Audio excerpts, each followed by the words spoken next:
ఒక చిన్న గ్రామంలో చిన్నారి అనే పాప ఉండేది. ఆమెకు నిత్యం కలలు కనడం ఇష్టం. ఒకరోజు ఆమె ఒక అందమైన తోటను కలలో చూసింది. ఆ తోటలో ఎన్నో రంగుల పువ్వులు, పెద్ద పెద్ద చెట్లు, అద్భుతమైన పక్షులు ఉన్నాయి. ఆ తోటను తన కళ్లతో చూడాలని ఆమెకి కోరిక వచ్చింది. చిన్నారి తన అమ్మమ్మ దగ్గరికి వెళ్లి ఆ కల గురించి చెప్పింది. అమ్మమ్మ హాస్యమాడుతూ చెప్పింది, చిన్నారి, నీ కల నెరవేరాలంటే ధైర్యం, కష్టం అవసరం. చిన్నారి ధైర్యం తెచ్చుకుని తోటని వెతకడం ప్రారంభించింది. అటు ఇటు అడిగినా ఎవరికి కూడా ఆ తోట గురించి తెలియదు.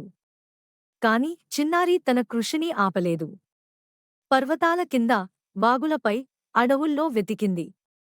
ఒకరోజు చీకటయ్యే సమయానికి ఆమె ఒక చిన్న కదలికను గమనించింది.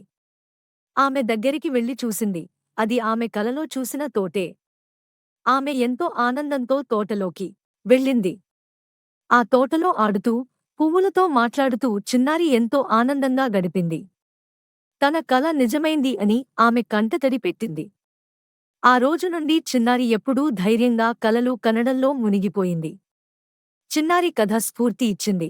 మనం కష్టపడి, ధైర్యంగా ఉంటే ఏ కల కూడా సాకారం అవుతుందని.